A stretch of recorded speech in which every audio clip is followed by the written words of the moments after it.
Good evening and welcome to my daily blog.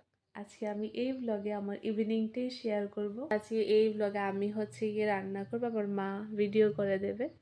অন্যদিন তো মা রান্না করতে আমি ভিডিও করতাম, আজকে আমি রান্না করব, মা আমাকে ভিডিও করে দেবে।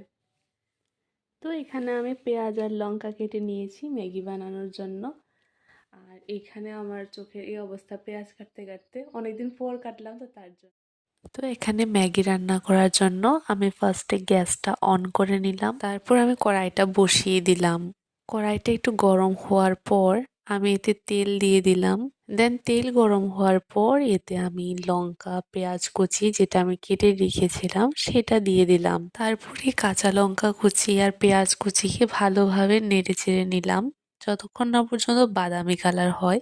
তারপর এতে আমি নুন হলুদ গুঁড়ো লঙ্কা অ্যাড করলাম, তারপরে আবার নেড়ে চেড়ে নিলাম।